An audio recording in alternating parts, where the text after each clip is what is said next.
السلام علیکم، کیسے ہیں آپ سب لوگ؟ امید کرتی ہوں سب خیریت سے ہوں گے۔ مکمل ناول آپ کی خدمت میں حاضر ہے، تو آج یہ ناول کی طرف چلتے ہیں۔ اس نے یوں ہی چلتے چلتے رک کر ایڑیاں اٹھائیں اور قدرے اچک کر منڈیروں کے پار نگاہ کی۔ آبادی سے دور شہر اور چک کو الگ کرتی ہوئی نہر کو دونوں اطراف سے گھیرے ہوئے سڑک پر ایک کتار سے لگے درخت دھند کے غبار میں گھرے کھڑے تھے۔ صبح صادق کا وقت تھا اور فضا پرندوں کی چہکار سے گونج رہی تھی۔ یہ اوائل اکتوبر کے دن تھے جب ماحول میں ٹھنڈک اور ہواؤں میں خنکی کا احساس پایا جاتا ہے۔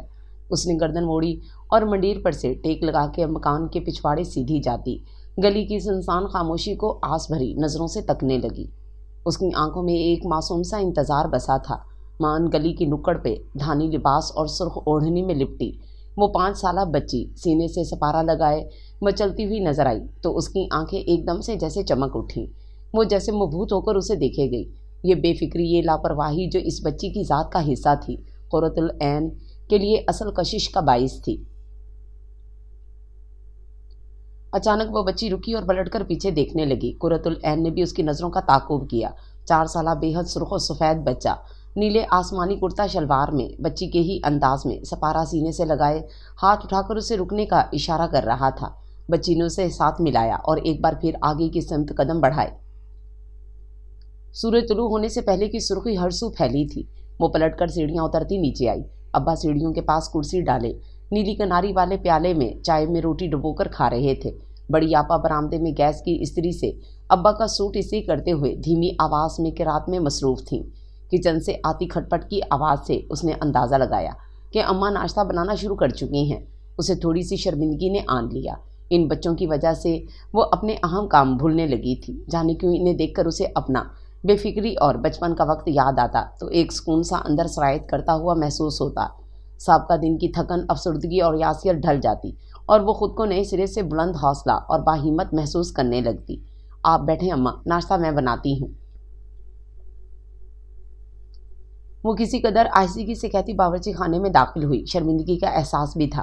اماں نے پلٹ کر اسے دیکھا اور جواب میں کچھ کہے بنا ہی پھر سے پراٹھے کے لیے پیڑا بنانے لگیں۔ ابھی ٹائم ہے اماں، میں کر لوں گی۔ اس نے نظریں جھکائے انگلیاں چٹکائیں۔ ان کی خاموشی ان کی ناراضی ہے، وہ اچھی طرح جانتی تھی۔ پتہ نہیں اماں مجھ سے کیوں خفا رہتی ہیں۔ اس نے ہزاروں بار کا سوچا ہوا سوال ایک بار پھر خود سے کیا۔ اینی، ناشتہ تو کر لو۔ وہ تیار ہونے کے بعد بہت عجلت بھرے انداز میں نکل رہی تھی جب بڑی آپا نے پکارا تھا۔ بہت دیر ہو گئی ہے آپا۔ اس نے رک کر ایک نظر ان کے بجائے اماں پر ڈالی جو ہنوز پراٹھے بنا رہی تھیں۔ ارد گرد گھر کے تقریباً سبھی افراد موجود تھے اور ناشتہ کر رہے تھے۔ کسی کو چائے، کسی کو دہی اور سالن دیتے ہوئے اماں کے پاس اتنی فرصت بھی نہیں تھی کہ اسے ایک نظر ہی دیکھ لیتی۔ ان کے نزدیک آج بھی آصف بھائی ہی سب سے اہم تھے، پھر ان کے بچے، بیوی اور اس کے بعد اس کی بہنیں۔ پتہ نہیں وہ کیوں اتنے سارے افراد میں اپنے لیے ان کے دل میں کوئی جگہ نہ بنا سکی۔ اس کی سوچ بھی تھکنے لگی۔ اسکول سے کچھ کھا ضرور لینا۔ آپا اپنا چائے کا کپ لیے اس کے پیچھے آئیں اور جانے کب غیر محسوس انداز میں اس کی مٹھی کھول کر ایک نوٹ تھما دیا۔ وہ چونکی اور شرمندہ ہو گئی۔ میرے پاس ہیں۔ اس کی آواز ایک دم بھیگ گئی۔ رکھ لو پھر بھی۔ آپا نے اس کا کندھا تھپ تھپایا تھا۔ وہ دروازہ کھولتی سرد سے باہر نکل گئی۔ قرۃ العین کی مانی آنکھوں کی ٹھنڈک ہی نہ مس۔ کاپیاں چیک کرتی ہوئی قرۃ العین چونکی۔ ہاں، وہ مسکرائی۔ آپ بھی قرۃ العین ہیں۔ آپ کس کی آنکھوں کی ٹھنڈک ہیں؟ سامنے کھڑی سفید یونیفارم میں وہ 10-12 سالہ لڑکی مسکرا کر روشن چمکتی آنکھوں سے اسے دیکھتی پوچھ رہی تھی۔ قرۃ العین کے دل میں جیسے کانٹا سا چبھا۔ شاید کسی کی نہیں۔ اس کا اندر خالی ہونے لگا۔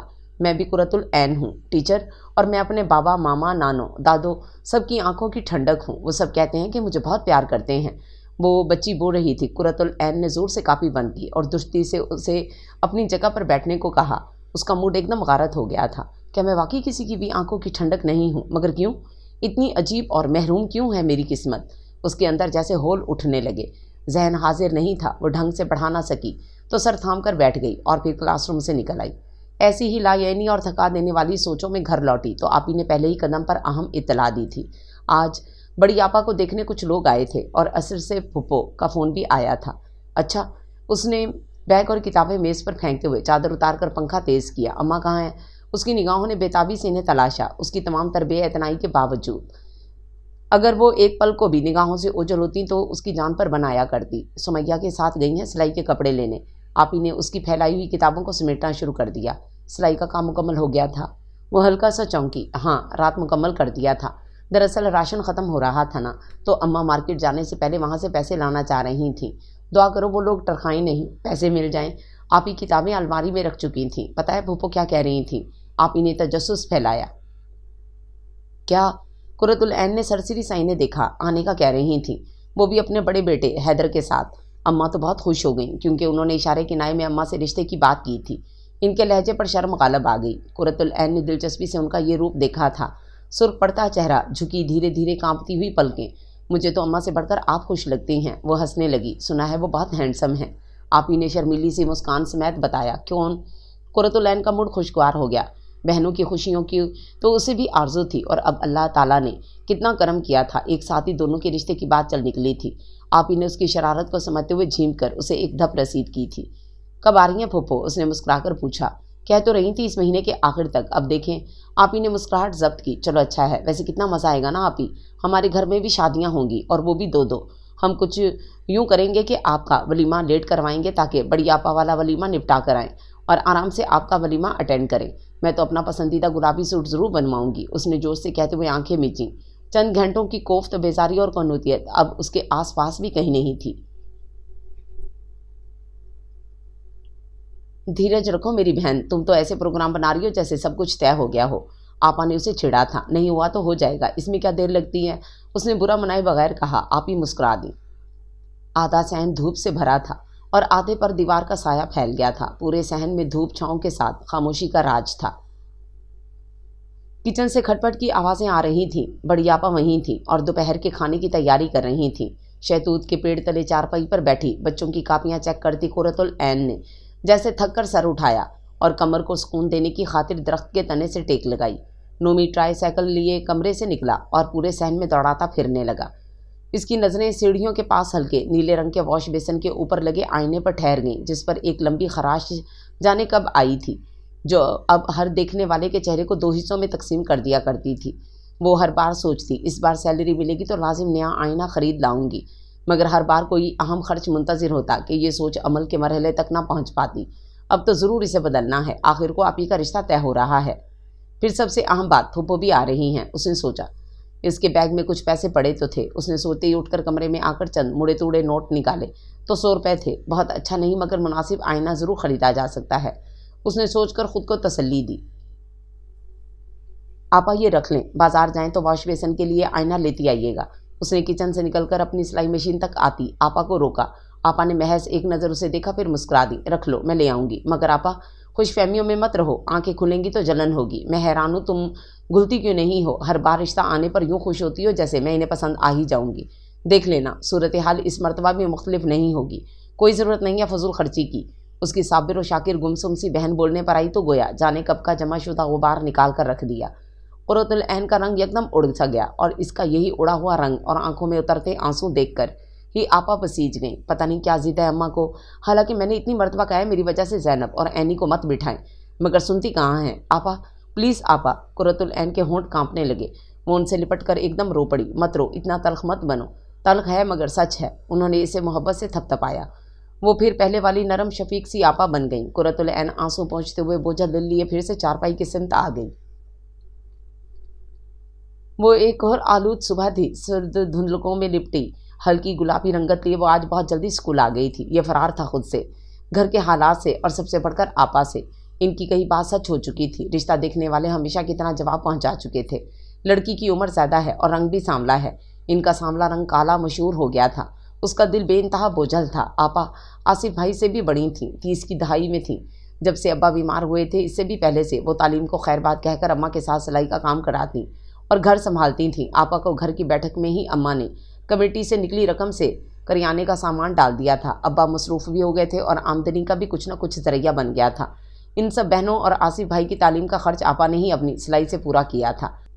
آپی تعلیم میں اچھی نہیں تھی، لہٰذا صرف میٹرک کیا اور مستقل طور پر گھر کا کام سنبھالا، تو آپا مکمل طور پر سلائی کی ہو کر رہ گئیں۔